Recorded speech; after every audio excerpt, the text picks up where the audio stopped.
العالمین والصلاة والسلام علی اشرف الانبیاء والمرسلین وعلی آلہ واصحابہ اجمعین۔ قال النبی صلی اللہ علیہ وسلم لا یؤمن احدکم حتی اکون احب الیہ من والدہ وولدہ والناس اجمعین، او کما قال النبی صلی اللہ علیہ وسلم۔ قال اللہ تعالی وتبارک فی القرآن المجید والفرقان الحمید فی شان حبیبہ مخبرا وآمرا ان اللہ وملائکتہ یصلون علی النبی یا ایہا الذین آمنوا صلوا علیہ وسلموا تسلیما۔ الصلاۃ والسلام علیک یا رسول اللہ وعلی آلک واصحابک یا نبی الرحمہ۔ تمام حمد و ثناء، تعریف و توصیف اللہ جل مجدہ الکریم کی ذات بابرکات کے لیے، جو خالق کائنات بھی ہے اور مالک شش جہات بھی۔ اللہ جل وعلا کی حمد و ثناء کے بعد رسول رحمت، شفیع معظم، نبی محتشم، حضور ختم المرتبت صلی اللہ علیہ وآلہ وسلم کے حضور ناز میں اپنی عقیدتوں، ارادتوں اور محبتوں کا خراج پیش کرنے کے بعد واجب الاحترام، ذوی الاحتشام، معزز و مکرم سامعین، السلام علیکم ورحمۃ اللہ وبرکاتہ۔ میرے سے قبل حضور علیہ السلام کی مدح و ستائش اور تعریف و توصیف کے پھول پیش کیے جا رہے تھے۔ صاحب زادہ، صاحب زیدہ مجدہ اپنے مخصوص انداز میں آپ کو حرارت دے رہے تھے اور آپ وجدان و ذوق کی ایک کیفیت میں ڈوبے تھے، اور اس کے بعد ایک اہم پیغام جو کہ انتہائی ضروری تھا وہ آپ کو ہمارے محترم حیدری صاحب کی جانب سے دیا گیا، جس پر آپ نے جس انداز سے لبیک کہا قابل داد ہے۔ اللہ ہم سب کو آج کی اس بابرکت اور پرنور محفل پاک کی برکتیں نصیب فرمائے۔ میرے میزبان جس شوق سے، جس محبت سے آج کی اس محفل کے لیے مجھے اصرار کیا، تو میرا آنا پھر ضروری ٹھہرا۔ پچھلے سال بھی آپ کے یہاں آیا تھا اور آج دوبارہ یہاں حاضری کا شرف نصیب ہوا۔ میں کوئی پرجوش خطاب کرنے کا مزاج نہیں رکھتا، دھیمے لہجے میں چند باتیں آپ تک پہنچانے میں اگر کامیاب ہو گیا تو میرا آنا بامقصد ہوگا۔ اللہ تعالیٰ میری زبان پر کلمۃ الحق جاری فرمائے۔ ماشاءاللہ آپ نے نعرے بھی لگا لیے اور پرجوش انداز میں سبحان اللہ بھی کہہ لیا۔ بس اب آپ اپنی تمام تر سماعتیں اگر میری جانب مبذول کر دیں تو ہو سکتا ہے کوئی باتیں آپ کی روح تک اتر جائیں اور میرے لیے اور آپ کے لیے نفع بخش ہوں۔ حضور کا میلاد ہے اور یہ ہمارے لیے ایک عقیدتوں کا انداز ہے۔ صدیاں قبل حضور اس دنیا پہ تشریف لائے تھے، لیکن ماحول کی شگفتگیاں بتاتی ہیں جیسے کوئی کل ہی گزر کے گیا ہو۔ وہ کیا کسی نے خوب کہا تھا، زمین سے آسماں تک، آسماں سے لامکاں تک ہے، کہاں کھولے تھے گیسو یار نے، خوشبو کہاں تک ہے۔ اتنا تذکرہ ہم نے کسی کا ہوتے دیکھا ہی نہیں ہے جتنا میرے حضور کا ہو رہا ہے۔ گلی گلی ان کی باتیں ہیں، ہر لب پہ ان کی نعتیں ہیں۔ میرے امام نے کہا تھا کان جدھر لگا یہ تیری ہی داستان ہے۔ ان کے تذکروں کی خوشبو ہے اور اہل ایمان کو تسکین ملتی ہے، حرارت ملتی ہے، قرار جاں میسر آتا ہے۔ میرے شہر کا ایک پنجابی شاعر ہے ڈاکٹر اسحاق، اس کا شعر ہے تینو سینے دی میں ٹھنڈ آکھاں، تینو سینے دی میں ٹھنڈ آکھاں، شہد گلاب تے کھنڈ آکھاں۔ اور یہ انور مسعود صاحب ہیں تو مزاحیہ شاعر، لیکن نعت لکھنے پہ آئے تو قلم توڑ دیا۔ ان کا نام لبوں پر آئے، میٹھا میٹھا منہ ہو جائے، ان کے بول بہاروں جیسے اور اصحاب ستاروں جیسے، ان سا پیارا اور نہ کوئی، ان سے بچھڑ کے لکڑی روئی، جب وہ سیر کو جایا کرتے سر پہ بادل سایا کرتے۔ تو اہل ایمان کو قرار ملتا ہے، تسکین ملتی ہے، راحت ملتی ہے۔ تبھی تو سردی کا موسم ہے اور رات اپنا کتنا فاصلہ سمیٹ گئی ہے اور آپ اس کے باوجود بھی بیٹھے ہوئے ہیں۔ یہ مصروف دور ہے، کس کے پاس وقت ہے کہ اتنی دیر بیٹھے؟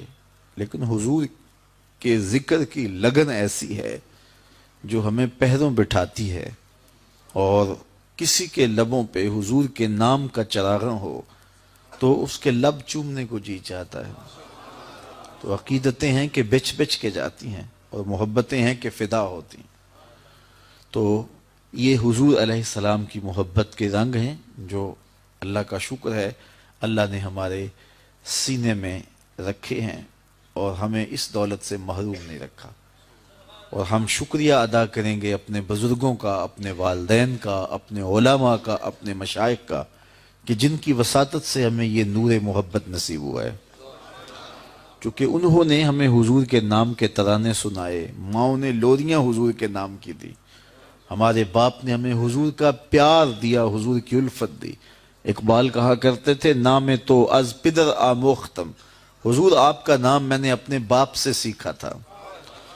تو ہمارے آباء و اجداد نے ہمیں یہ نور دیا ہے، یہ روشنی دی ہے، یہ اجالے دیے ہیں، تو ہم ان کے شکر گزار بھی ہیں اور ان کے لیے دعاگو بھی ہیں۔ آج ہمارے سینے خالی نہیں ہیں، حب رسول کی دولت سے مالا مال ہیں۔ تو آج جو عنوان آپ کے سامنے میں کچھ وقت کے لیے چھیڑنا چاہتا ہوں، وہ عنوان بھی محبت رسول صلی اللہ علیہ وسلم ہے۔ سب سے پہلے ہم یہ دیکھتے ہیں کہ محبت ہے کیا۔ لفظ محبت سے تو کوئی کان بھی ناآشنا نہیں ہے اور نہ کوئی دل ناآشنا ہے۔ ہر دل میں اس محبت کا جوہر موجود ہے۔ اقبال نے کہا تھا، شیشہ دہر میں مانند مے ناب ہے عشق، روح خورشید ہے خون رگ مہتاب ہے عشق، اور دل ہر ذرہ میں پوشیدہ کسک ہے اس کی، نور یہ وہ ہے کہ ہر شے میں جھلک ہے اس کی۔ کائنات میں کوئی ایسا دل نہیں ہے جس میں محبت نہ ہو، کسی نہ کسی چیز کی محبت تو ہوگی۔ کسی کے دل میں دولت کی محبت ہوگی، کسی کے دل میں عورت کی محبت ہوگی، کسی کے دل میں شہرت کی طلب ہوگی۔ تو جب دل ہے تو پھر دل میں کوئی محبوب بھی ہوگا۔ غالب نے کہا تھا نا کہ غم اگرچہ جاں گسل ہے، پہ کیا بچیں کہ دل ہے، غم عشق اگر نہ ہوتا غم روزگار ہوتا۔ جب دل ہے تو پھر دل میں کوئی دل بر بھی ہوگا۔ تو یہ کیسے ہو سکتا ہے کہ دل ہو اور دل بر نہ ہو؟ تو جب دل محبت سے خالی نہیں ہو سکتا تو پھر کیا ہی اچھا ہو، پیار اس سے ہو جو محبوبوں کا بھی محبوب ہے اور خدا کا بھی محبوب ہے، اس سے محبت کا ربط، اس سے رشتہ قائم کیا جائے۔ اب یہ محبت جو کہ لازمہ قلب ہے، جب سینے میں دل ہے تو پیار بھی ہے، یہ محبت آئی کہاں سے؟ اس پر اہل علم نے، اہل سخن نے، شعراء نے، اہل ادب نے بہت کچھ لکھا۔ میرے خیال میں اس پر سب سے خوبصورت اقبال نے لکھا ہے۔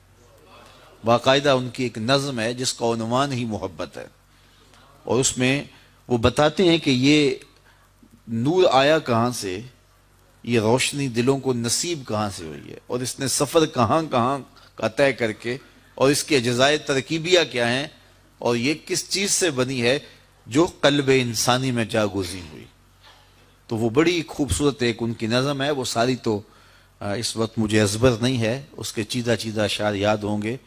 وہ بڑی پرانی بات چھیڑتے ہیں، عروس شب کی زلفیں تھیں ابھی نا آشنا خم سے، عروس شب کی زلفیں تھیں ابھی نا آشنا خم سے، ستارے آسماں کے بے خبر تھے لذت رم سے، قمر اپنے لباس نو میں بیگانہ سا لگتا تھا، نہ تھا واقف ابھی گردش کے آئینے مسلم سے، ابھی امکان کے ظلمت خانے سے ابری ہی تھی دنیا، حویدہ تھی نگینے کی تمنا چشم خاتم سے، سنا ہے عالم بالا میں کوئی کیمیا گر تھا، صفا تھی جس کی خاک پا میں بھڑ کر ساغر جم سے، لکھا تھا عرش کے پائے پہ ایک اکسیر کا نسخہ، چھپاتے تھے فرشتے جس کو چشم روح عالم سے، روح آدم سے نگاہیں تاک میں رہتی تھی لیکن کیمیا گھر کی، وہ اس نسخے کو بھر کے جانتا تھا اسم اعظم سے، بڑا تسبیح خوانی کے بہانے عرش کی جانب،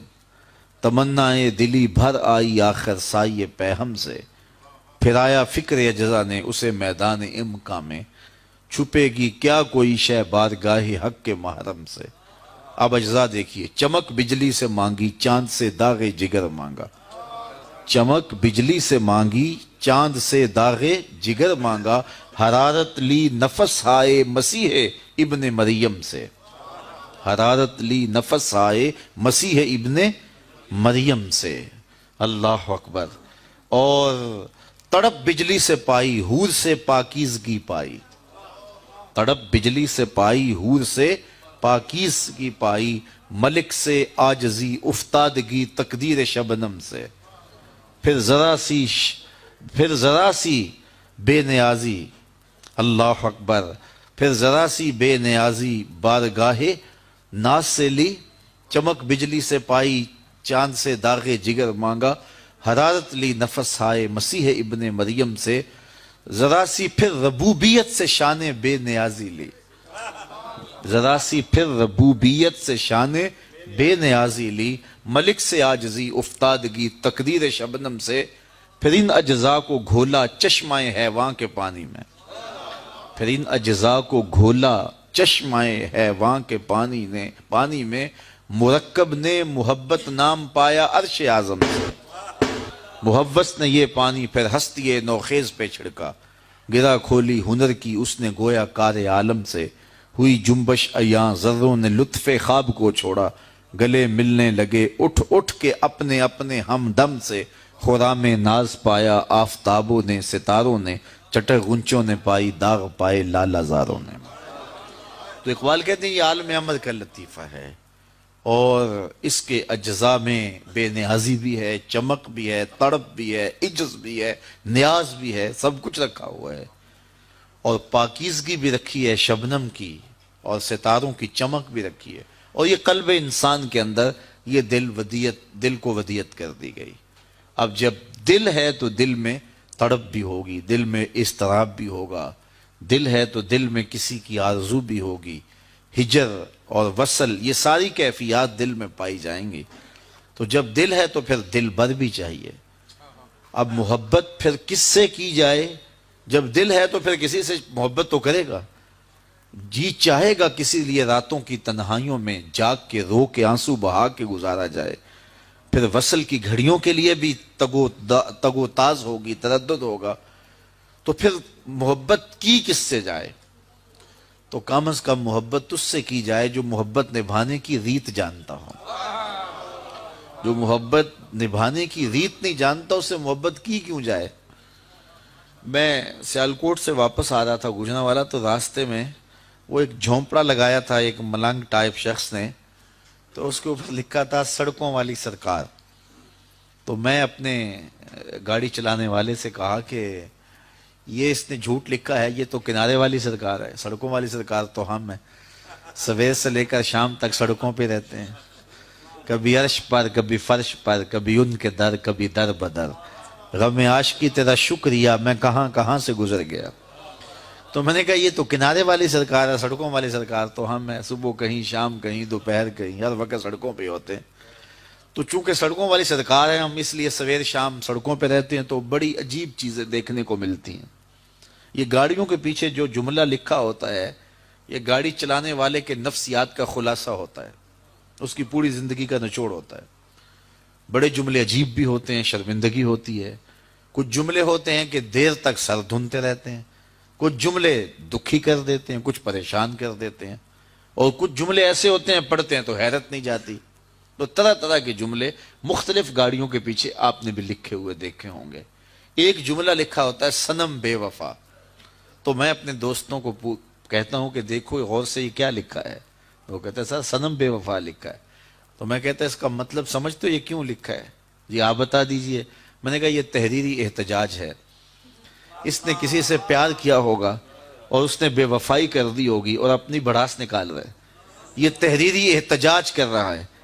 تو میں نے کہا صاحب تو نے پیار اس سے کیا جس نے بے وفائی کر دی، میں تیرا ہاتھ اس ہاتھ میں دیتا ہوں جو ہاتھ پکڑتے ہیں تو حشر کے دن بھی نہیں چھوڑتے، جو وفا نبھانے کی ریت جانتے ہیں۔ تو پیار اس سے کرو جو پیار نبھانا تو جانتا ہو نا، جو دنیا کیا حشر میں بھی نہ چھوڑے۔ ویسے دنیا پر کسی سے محبت کیوں کی جاتی ہے، یہ بھی ایک سوال ہے کہ کسی سے کوئی محبت کیوں کرتا ہے۔ علماء نے اس پہ لمبی بحث کی ہے۔ محبت عقلی بھی ہوتی ہے، محبت شرعی بھی ہوتی ہے، اور محبت طبعی بھی ہوتی ہے، تقسیم کی ہے۔ لیکن اس لمبی بحث میں یہ بڑا موضوع جو ہے وہ بکھر جائے گا، اور وقت اتنا نہیں ہے۔ سادہ لفظوں میں دو تین چیدہ باتیں کرتا ہوں کہ کسی سے محبت کیوں کی جاتی ہے۔ وہ کہتے ہیں کسی سے محبت اس لیے کی جاتی ہے کہ وہ صاحب کمال ہے، اور اس کے کمال کی وجہ سے اس سے محبت کی جاتی ہے۔ بڑے بڑے ادیبوں، شعراء، اہل سخن اور فلسفیوں کو لوگ چاہتے ہیں، ان کے فالوور ہوتے ہیں۔ کیوں؟ کہ ان کے کمال اور ان کی عظمت اور ان کے رفت کو سلام اور سلوٹ کر رہے ہوتے ہیں۔ دنیا پیار کرتی ہے بہت سارے لوگوں سے، اس لیے ان سے محبت کرتے ہیں۔ اگر کسی سے پیار اس کے کمال کی وجہ سے کیا جا سکتا ہے تو پھر اس سے پیار کرو، نہ کہ بالغ العلا بکمالہ، جن کو وہ کمال ملا کہ کسی اور کو نصیب ہی نہیں ہو سکتا۔ اچھا، کسی سے محبت اس لیے بھی کی جاتی ہے کہ اس نے ہمارے اوپر کوئی احسان کیا ہے، تو احسان کے بدلے میں ان سے پیار کیا جاتا ہے۔ قوموں کے محسن ہوتے ہیں، ملتوں کے محسن ہوتے ہیں، اور ذاتی احسان کرنے والے لوگ ہوتے ہیں۔ یار یہ اوکھے ویلے کام آیا تھا، اس لیے اس سے محبت کرتے ہیں۔ اگر کسی سے پیار کرنے کا معیار یہ ہے کہ وہ محسن ہے تو بتاؤ جتنے احسان ہمارے اوپر آمنہ کے لال نے کیے، میں کہتا ہوں ہمارے بدن پہ اتنے بال نہیں ہیں جتنے رسول اللہ کے احسانات ہیں۔ انسان تو وحشیوں سے بدتر زندگی گزار رہا تھا، انسان کو انسان بنایا ہے تو آمنہ کے لال نے بنایا ہے۔ اچھا، کسی سے محبت اس لیے بھی کی جاتی ہے، اس سے مستقبل میں کوئی غرض وابستہ ہوتی ہے کہ اوکھے ویلے کام آئے گا۔ لوگ ایسے لوگوں سے، مختلف عہدوں پہ براجمان لوگوں سے دوستیاں قائم رکھتے ہیں، یار کسی مشکل ویلے کام آ جائے گا۔ اگر کسی سے اس لیے پیار کیا جاتا ہے اور تعلق رکھا جاتا ہے کہ وہ اوکھے ویلے کام آ جائے گا، تو مجھے بتاؤ نزع سے اوکھا ویلا کوئی ہو سکتا ہے؟ قبر سے اوکھا ویلا کوئی ہو سکتا ہے؟ حشر سے اوکھا ویلا اور کل صلات سے اوکھا ویلا کوئی ہو سکتا ہے؟ اور بتاؤ اس اوکھے ویلے آمنہ کے لال کے علاوہ کون کام آئے گا؟ اور اگر کسی سے محبت اس لیے کی جاتی ہے، یہ بھی ایک داعیہ ہے کہ وہ محبت کرتا ہے تو جناب پھر ہم بھی مجبور ہیں محبت کرنے کے لیے۔ تو یہ بھی ایک داعیہ ہے کہ وہ محبت کرتا ہے تو ہم بھی محبت کرتے ہیں۔ تو اگر یہ داعیہ محبت ہے تو بتاؤ جتنا پیار آمنہ کے لال نے ہم سے کیا ہے، کوئی اور اتنا پیار کر سکتا ہے؟ عزیز علیہ ما عنتم، تمہارا مشقت میں پڑنا اس نبی پر گراں گزرتا ہے۔ لو تدخل شوکۃ فی رجل احدکم لوجدت علامہا، اے میرے امتی تیرے پاؤں میں کانٹا بھی چبھے تو اس کی تکلیف بھی مجھے ہوتی ہے۔ مبتلائے درد ہو کوئی عضو روتی ہے آنکھ، کس قدر ہم درد سارے جسم کی ہوتی ہے آنکھ۔ امت کے لیے حضور کے سینے میں جو پیار ہے، ساری زندگی غار سجدہ کے نوکیلے پتھروں پر پیشانیاں رکھ کے امت کے لیے کون روتا رہا؟ اگر کسی سے اس لیے پیار کیا جاتا ہے کہ وہ پیار کرتا ہے تو بتاؤ حضور سے بڑھ کر امت سے کون پیار کرنے والا ہے؟ اچھا، محبت کا ایک بہت بڑا داعیہ ہے، اور وہ یہ ہے کہ کسی سے پیار عمومی طور پہ اس لیے کیا جاتا ہے کہ وہ خوبصورت بہت ہے۔ یہ سب سے بڑا داعیہ محبت سمجھا جاتا ہے کہ کسی سے اس لیے پیار کرتے ہیں کہ وہ سونا بہت ہے، وہ خوبصورت بڑا ہے۔ اگر یہ داعیہ محبت ہے تو زمانے میں کوئی لاؤ تو صحیح جو میرے حضور جیسا ہو۔ لکھاں آئے نبی زمانے تے محبوب خدا جیا کوئی نہیں، لکھاں سونے بن بن بیندے نے او دی خاکے پا جیا کوئی نہیں۔ اگر کسی کے حسن کی وجہ سے اس سے پیار کیا جاتا ہے تو پھر اس سے پیار کرو کہ جن کے بارے حضرت ابو ہریرہ بولتے ہیں کل قمر لیلۃ البدر لم ارا قبلہ ولا بعدہ مثلہ، کیا پوچھتے ہو حضور تو 14ویں رات کے چمکتے ہوئے چاند کی طرح تھے۔ پھر کہتے ہیں نہیں حضور جیسا نہ پہلے دیکھا نہ بعد میں دیکھا۔ حضرت حسان بن ثابت بولے دیکھتے کیسے؟ کسی ماں نے جنم دیا ہوتا تو دیکھتے۔ خدا نے وہ سچائی پن چھڑیا جدے وچ محمد نو ٹالیا سی۔ حسینہ جمیلہ دا منہ موڑ دیتا، محمد بنا کے قلم توڑ دیتا۔ اللہ اکبر، وہ پیکر تراشا، اللہ اکبر۔ رخ مصطفیٰ ہے وہ آئینہ، اقبال کا لہجہ دیکھیے، رخ مصطفیٰ ہے وہ آئینہ کہ اب اس سا دوسرا آئینہ، نہ کسی کی بزم خیال میں نہ دکان آئینہ ساز میں۔ جب یہ خاکے تراشے گئے تھے تو میں پورے ملک کے کونے کونے میں یہ بات کہی تھی کہ صاحب خاکے تو خاکیوں کے ہوتے ہیں، جو پیکر نور ہو اس کے خاکے کون تراش سکتا ہے؟ خاکہ تو بڑی دور گئے، اس کا تو ثانی نہیں تھا، اس کا تو سایہ بھی نہیں تھا، اور جس کا سایہ بھی نہیں تھا اس کا ثانی کیسے ہو سکتا ہے؟ وہ بے مثل محبوب، اللہ اکبر، مثل او در عالم امکان متصور نیست۔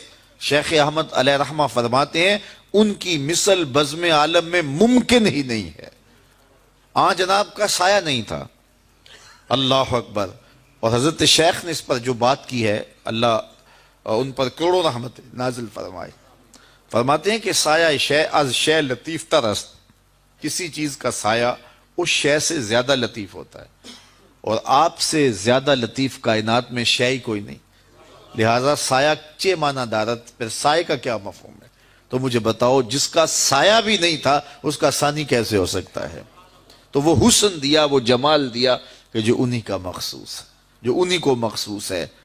حضرت امام زرقانی نے یہاں ایک بڑا خوبصورت واقعہ لکھا ہے کہ ایک دن حضور سیر کرتے کرتے مدنی زندگی میں باہر تشریف لے گئے، وہاں ایک قافلے نے پڑاؤ کیا ہوا تھا اور ان کے اونٹ چل رہے تھے، ایک سرخ رنگ کا اونٹ حضور کو پسند آ گیا۔ قافلے والوں سے پوچھا اس اونٹ کو بیچتے ہو؟ انہوں نے بیچنا تھا یا نہیں بیچنا تھا؟ حضور نے پوچھا تو کہا ہاں بیچتے ہیں۔ میرے شیخ کہتے ہیں میں دل ویچا میں جگر ویچا جے پیارا محمد آ جاوے، نہیں میں اپنا سارا کر ویچا جے پیارا محمد آ جاوے۔ انہوں نے بیچنا تھا یا نہیں؟ کہا جی ہم بیچتے ہیں۔ اچھا کتنے کا بیچتے ہو؟ کہا جی اتنے کا۔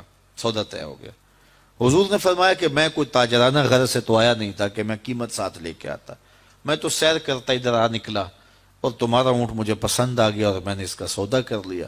ایسا کرو کہ اونٹ مجھے دے دو اور میں شہر جا کر کے اپنی اس کی اونٹ کی قیمت تمہیں بھیج دیتا ہوں۔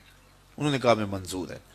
حضور نے اونٹ پکڑا اور چل دیے، اور جب حضور جا رہے تھے تو وہ حضور کو دیکھتے رہے، اور جب آقا کریم نظروں سے اوجھل ہو گئے تو وہ دلوں پہ ہاتھ رکھ کے کھڑے ہو گئے۔ تھوڑی دیر کے بعد سکتے سے جب باہر آئے تو ایک دوسرے سے پوچھنے لگے یار یہ شخص جو اونٹ ادھار لے گیا ہے اس کا پتہ پوچھا تھا کسی نے؟ جب کسی کو نقد سودا دیا جائے تو اس کا عطا پتہ پوچھنے کی ضرورت نہیں ہوتی، اور جب کسی کو ادھار دیں تو یا آپ اسے جانتے ہوں یا درمیان میں کوئی ضامن ہو یا کوئی چیز گروی رکھی جائے۔ اور کہا ایک شخص آیا، تم نے اس کو اونٹ دے دیا، اس کا پتہ بھی نہیں پوچھا، اس نے کوئی درمیان میں ضامن میں نہیں دیا، تم نے کوئی شے بھی گروی نہیں رکھی اس کی، تو یار تم سب کی عقل پہ پردہ آ گیا، اس کا پتہ تو پوچھ لیتے، قیمتی اونٹ لے گیا۔ ایک بولا یار جب وہ باتیں کرتا تھا منہ سے پھول جھڑتے تھے، اذا تکلم رؤیا کالنور یخرج من بین ثنایاہ، کہا میں تو اس منظر کو دیکھتا رہ گیا۔ دوسرا کہنے لگا یار جب وہ جو ہے وہ مسکراتا تھا سامنے والے پہاڑوں پہ عکس پڑتا تھا، اذا ضحک یتلالع فی الجدر۔ تیسرا بولا یار میں تو اس کی آنکھیں ہی دیکھتا رہ گیا، کیا خوب سجن دیاں اکھیاں نے، کیا خوب سجن دیاں اکھیاں نے جویں پر کے سرائیاں رکھیاں نے، تو اجے میرا یار نہیں ڈٹھا جنوں ویکھ کے چن شرماوے، ادھی راتیں دن چڑھ جاوے جیو رخ تو نقاب اٹھاوے، تے جیو نکلے سیر کرن نو سارا گلشن سیس نواوے، اتے دھرتی لف لف جاوے جے ہاتھ پھلاں وچ رکھدا ہاتھ پھلاں تو ود جاوے، نین نشیلے مست رسیلے وچ سونا کجل سہاوے، اکھ اگڑے تے انج پیا جاپے جویں میں خانہ کھل جاوے، توبہ توبہ حسن سجن دا چال نہ چلی جاوے، بجلی ڈردی لشک نہ مارے متا بے ادبی ہو جاوے، تے جے او کھولے پیچ زلف دے اتے راہی راہ پل جاوے، توبہ توبہ حسن سجن دا چال نہ چلی جاوے۔ علم خدا نے اینا دتا عقلاں وچ نہ آوے، عقل خدا نے اینی دتی علماں وچ نہ آوے، کی اعجاز نظر وچ او دی جو آوے وک جاوے، خلق او دے نے مولئی دنیا کوئی ودلائی جان بچاوے، آزم ایڈا سونا ماہی سانو کدرے نظر نہ آوے۔ انہوں نے کہا جو بھی ہوا تم اس کے حسن میں کھو گئے، اور وہ قیمتی اونٹ اپنے حسن کا جادو جگا کے تم سے ہتھیا کے لے گیا۔ امام زرقانی لکھتے ہیں جب انہوں نے یہ کہا نا کہ قیمتی اونٹ ہتھیا کے لے گیا تو اب تک خاموش بیٹھی خیمے کے پردے کی اوٹ میں بیٹھی قافلے کے سردار کی بیوی نے خیمے کا پردہ سرکایا اور ان سے مخاطب ہو کے بولی انا ضامنۃ لسامان جمالکم لا یغدر بکم، خبردار اس کے خلاف کوئی بات کی تو اگر وہ قیمت نہ دینے آیا تو مجھ سے لے لینا، میں اس کی ضامنہ ہوں۔ انہوں نے کہا اچھا تو اسے جانتی ہے؟ کہا واللہ میں بھی نہیں جانتی۔ تو کہا پھر ضمانت کیسے دے رہی ہے؟ کہا جب تم سودا کر رہے تھے خیمے کی اوٹ سے میں نے اس کا چہرہ دیکھا تھا، اور جس کا چہرہ اتنا سونا ہو وہ جھوٹ بول ہی نہیں سکتا ہے۔ تھوڑی دیر گزری تو حضور کے غلام آ گئے کہ کون ہیں لوگ جن سے ہمارے آقا نے اونٹ خریدا تھا؟ انہوں نے کہا جی ہم لوگ ہیں۔ کہا یہ حضور نے کھجوریں تمہاری ضیافت کے لیے بھیجی ہیں اور یہ تمہاری قیمت ہے۔ انہوں نے کہا قیمت بعد میں دینا، ہم تو خود بک گئے ہیں، ہمیں پہلے بتاؤ وہ پیارا رہتا کہاں ہے؟ تو کہا یہ نخلستان مدینہ جو سامنے دکھائی دیتا یہی ڈیرے ہیں اس محبوب کے۔ تو امام زرقانی لکھتے ہیں سارا قبیلہ، اس قبیلے کا نام تھا وفد طارق، وہ سارے کا سارا وفد طارق اٹھا اور مدینہ المنورہ پہنچا اور حضور کے قدموں میں جا کے بیٹھ گیا، تیری تک کے ادامہ میں مرید ہو گئے۔ تو چہرہ اتنا خوبصورت تھا، اللہ اکبر، دیکھنے والے کہا کرتے ہیں اللہ اللہ، یاد آتا ہے خدا دیکھ کے صورت تیری۔ تو کسی سے اگر پیار اس لیے کیا جاتا ہے کہ وہ سونا بڑا ہے تو پھر آؤ نا اس سے پیار کیجئے جو اتنا سونا ہے کہ پیر مہر علی بول کے کہنے لگے مکھ چند بدر شاہ شانی ہے، متھے چمک دی لاٹ نورانی، کالی زلف تے اکھ مستانی ہے، مخمور اکھیاں مد بھریاں۔ اعلیٰ حضرت بریلی سے بول رہے ہیں، ذرا لہجہ دیکھیے کتنا خوبصورت ہے۔ بلبل نے گل ان کو کہا، بلبل کی منتہائی پرواز تو یہ کسی کو پھول کہہ دے، وہ پھول سے آگے تو سوچ نہیں سکتی، لیکن اس نے بھی پھول کہہ دیا۔ بلبل نے گل ان کو کہا، کمری نے سروے جاں فضا، حیرت نے جھنجھلا کے کہا یہ بھی نہیں وہ بھی نہیں۔ خورشید تھا کس زور پر کیا بھڑ کے چمکا تھا کمر، بے پردہ جب وہ رخ ہوا یہ بھی نہیں وہ بھی نہیں۔ وہ حسن دیا اللہ نے اپنے محبوب کو۔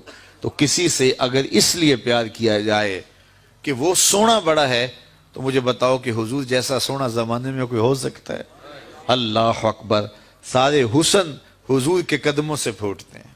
اور مجھے اتنا اچھا لگتا ہے یہ شعر اعظم چشتی مرحوم کا کہ اس نے پتہ نہیں کہاں بیٹھ کے یہ شعر لکھ دیا کہ سمجھا نہیں ہنوز میرا عشق بے ثبات، سمجھا نہیں ہنوز میرا عشق بے ثبات، تو کائنات حسن ہے یا حسن کائنات، تو کائنات حسن ہے یا حسن کائنات۔ تو اگر کسی سے اس لیے پیار کیا جاتا ہے کہ وہ خوبصورت بہت ہے تو پھر بتاؤ حضور کے حسن، یاد حضور کے چہرے کا جمال اور رنگ اور شان تو پھر حضور کا چہرہ ہے نا۔ حضرت میمونہ بنت کردم رضی اللہ تعالیٰ عنہ فرماتی ہیں کہ مجھے حضور کی زیارت کا شوق ہوا تو میں اپنے والد گرامی کے ساتھ حضور کی زیارت کے لیے حجۃ الوداع کے موقع پہ میں حج کے لیے گئی، اور حضور سواری پہ بیٹھے تھے اور میں اپنے والد گرامی کے ساتھ حضور کی قربت حاصل کرنے کے لیے اور حضور کی زیارت کے لیے پہنچی۔ حضور کے چمکتے چہرے پر نظر جم نہ سکتی تھی اور میرے میں ہمت نہ ہوئی کہ میں حضور کے چہرے کو دیکھ سکوں۔ تو حضور سواری پہ بیٹھے تھے تو میں حضور کے پاؤں کو دیکھنے لگی۔ فرماتی ہیں کہ حضور کے انگوٹھے کے ساتھ والی جو انگلی تھی اس کا قد باقی انگلیوں کی مناسبت سے لمبا تھا۔ فرماتی ہیں ما نسیتو فی ما نسیتو طولا اصباحو، کہتی ہیں کہ آج تک اتنا عرصہ گزر گیا ہے حضور کی مبارک انگوٹھے کے ساتھ والی انگلی کا حسن ہی میری نگاہوں سے زائل نہیں ہوتا۔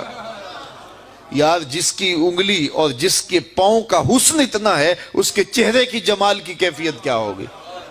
وہ کسی شاعر نے کہا تھا نا کہ قدموں پہ جبیں کو رہنے دو چہرے کا تصور مشکل ہے، قدموں پہ جبیں کو رہنے دو چہرے کا تصور مشکل ہے، جب چاند سے روشن ایڑی ہے رخسار کا عالم کیا ہوگا، جب چاند سے روشن ایڑی ہے رخسار کا عالم کیا ہوگا۔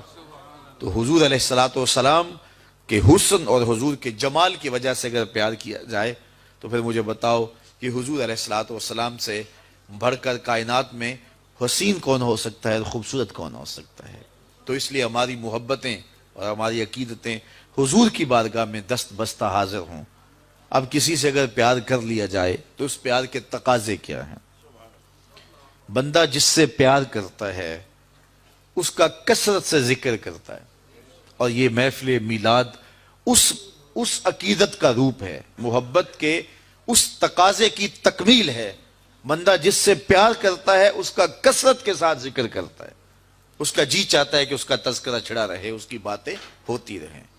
رومی علیہ رحمہ جنہیں اقبال نے اپنا مرشد مانا ہے، ان کا کمال یہ ہے کہ وہ تمثیل سے بات سمجھانے کی عادت رکھتے ہیں۔ وہ اس نقطے کو بڑی خوبصورتی سے سمجھاتے ہیں کہ کسی نے مجنو کو دیکھا کہ ریت کے اوپر لیلا لیلا لکھ رہا ہے، تو اس نے رک کے پوچھا یہ کیا کر رہے ہو؟ تو گفت مشق نام لیلا می کنم خاطر خود را تسلی می دہم، اس نے کہا اپنے محبوب کا نام لکھ لکھ کے دکھی دل کو قرار دے رہا ہوں۔ تو رومی کہتے ہیں کہ اگر مجنو کو لیلا کا نام تسکین دیتا ہے تو امتی کو حضور کا نام تسکین نہیں دیتا۔ اور میں تو کہا کرتا ہوں میں خانہ سہارا دیتا ہے نہ جام سہارا دیتا ہے، ہم کو تو مدینے والے کا ایک نام سہارا دیتا ہے۔ ٹھنڈ پڑ جاتی ہے سینے میں جب کسی کے لبوں پہ اس مبارک نام کا چراغاں ہوتا ہے۔ تو جس سے پیار کیا جاتا ہے اس کا کثرت سے ذکر کیا جاتا ہے۔ میاں صاحب نے بھی اپنے انداز میں کہا ہے نا، جو کسی دا عاشق ہوئے تے گل اسے دی کردا، 100 مکر بہانے کر کے مرنے اس دے مردا۔ جب محبت کسی سے ہو تو پھر اس کا تذکرہ کسی نہ کسی بہانے چڑھا جاتا ہے۔ یہ نہیں ہو سکتا کہ طبیعت اچاٹ ہو جائے کہ یہ بات چھوڑو بھی نا۔ میں مختلف جگہوں پہ جاتا ہوں تو بعض لوگ پرچیاں دیتے ہیں جناب میلاد النبی کے ثبوت کے حوالے سے بھی کوئی بات کیجئے، تو میں کہتا ہوں کہ دلائل کی زبان میں ہمارے علماء بات کرتے ہیں اور کمال کر دیتے ہیں، لیکن میں کہا کرتا ہوں اپنے سادے لہجے میں، کیا حضور کے ذکر کے لیے بھی دلیل کی ضرورت ہے؟ کبھی ایسا ہوا ہے کہ پھولوں کا تذکرہ چھڑا ہو اور بلبل کہے کہاں لکھا ہے؟ بات شمع کی ہو رہی ہے اور پروانہ دلیلیں ڈھونڈ رہا ہو، اور یہ بھی ممکن نہیں ہے کہ بات سرکار مدینہ کی ہو رہی ہو اور امتی کو کسی دلیل کی ضرورت ہو۔ محب کے لیے اس سے بڑا سرمایہ کوئی نہیں کہ کوئی اس کے محبوب کا ذکر چھیڑ دے۔ تو محبت کا تقاضا ہے بندہ جس سے پیار کرے اس کا کثرت سے ذکر کرے۔ دوسرا تقاضا یہ ہے بندہ جس سے محبت کرتا ہے اس کا نہ عیب سن سکتا ہے نہ اس کا عیب دیکھ سکتا ہے۔ حبو کا شیع یومی و یسم، بندہ جس سے محبت کرتا ہے اس کی محبت میں بہرا بھی ہوتا ہے، اندھا بھی ہوتا ہے۔ اس کی محبت میں جو ہے وہ نہ اس کا عیب بیان کر سکتا ہے نہ اس کا عیب سن سکتا ہے نہ اس کا عیب دکھائی دیتا ہے۔ جہاں محبت پیدا ہو وہاں عیب نظر نہیں آتے، وہاں کمال نظر آتے، عیب ہوں بھی تو نظر نہیں آتے۔ رومی علیہ رحمہ فرماتے ہیں، وہ اس کو بھی ایک تمثیل سے سمجھایا کہ بادشاہ وقت نے لیلا کو دربار میں بلا لیا اور کہا کہ تیرے حسن کا بڑا شہرہ ہے، تو نے ایک شہزادے کو حواس باختہ کر کے رکھ دیا، حتیٰ کہ اس کا تشخص اور نام بھی بھول گیا۔ نام تو اس کا کیس تھا نا، لیکن دنیا مجنون کے نام سے جانتی ہے۔ وہ کسی نے کہا تھا تیری محفل میں آ کے بدنام ہوئے، نگاہ زمانہ میں بے نام ہوئے، تو نے وعدہ کیا تھا بچھڑیں گے نہ ہم، تیرے ہی ہاتھوں سے نیلام ہوئے۔ تشخص تک مٹ گیا، نام تک مٹ گیا۔ کہا تیری آنکھوں میں کون سا جادو ہے کہ تو نے ایک شہزادے کو حواس باختہ کر دیا؟ مجھے تو تیرے میں کوئی کمال نظر نہیں آیا، تیرے سے زیادہ میری لونڈیاں خوبصورت ہیں۔ گفت لیلا را خلیفہ کاں توئیں، کس تو مجنو شد پریشان و غوی، از دیگر خوباں تو افزون نیستی، گفت خامش چوں تو مجنو نیستی۔ بادشاہ نے بلا کر کے لیلا کو کہا کہ کون سا جادو ہے تیری آنکھوں میں؟ تیرے سے تو زیادہ میری لونڈیاں حسین ہے، مجھے تو کوئی کمال نظر نہیں آ رہا۔ تو لیلا نے 2 لفظی جواب دیا، گفت خامش، کہا بادشاہ چپ کر جا، چوں تو مجنو نیستی، تو کوئی مجنو تو نہیں نا۔ دیدائے مجنو اگر بودے تو رہا، از تو عالم بے خطر بودے تو رہا، تیری آنکھ مجنو والی ہوتی پھر تو مجھے دیکھتا۔ تو ہوش دارو لیک مجنو بے خودست، در طریق عشق بیداری بدست، تو ہوش والا ہے اور مجنو ہوش کو چھٹی دے کے آیا ہے، اور اس کوچے میں ہوش کی پونجی چلتی نہیں ہے۔ تو رومی کہتے ہیں کہ اگر لیلا کو دیکھنا ہے تو مجنو کی آنکھ چاہیے، اور مصطفیٰ کریم کو دیکھنا ہے تو ابو بکر کی آنکھ چاہیے۔ اگر وہ نگاہ ہوگی تو کبھی ہو ہی نہیں سکتا کہ کوئی عیب دکھائی دے. اور یہ تو ذات وہ ہے جہاں عیب ہے ہی نہیں. محبوب میں تو عیب ہو بھی تو نظر. اور یہ وہ ذات ہے خلقت مبرأ من کل عیب. یہاں تو عیب نام کی چیز ہی کوئی نہیں. بلکہ میرے امام بولے وہ کمال حسن حضور ہے کہ گمان نقص جہاں نہیں. نقص تو بڑی دور کی بات ہے, یہاں نقص کا گمان بھی نہیں ہے. یہی پھول خار سے دور ہے, یہی شمع ہے کہ دھواں نہیں. ہر پھول کے ساتھ کانٹا ضرور ہوتا ہے اور ہر شمع کے ساتھ دھواں ضرور ہوتا ہے, لیکن حسن رسول وہ پھول ہے جس کے ساتھ کانٹا نہیں ہے اور وہ شمع ہے جس کے ساتھ دھواں نہیں ہے. تو جہاں محبت پیدا ہوتی ہے وہاں عیب ہو بھی تو دکھائی نہیں دیتا. اور جو میرے اور آپ کے آقا و مولا ہیں وہ تو ہیں ہی سراپا کمال. اللہ اکبر. ہمیں اس پہ ناز کر. چینل کو سبسکرائب کریں اور ویڈیو کو لائک کریں.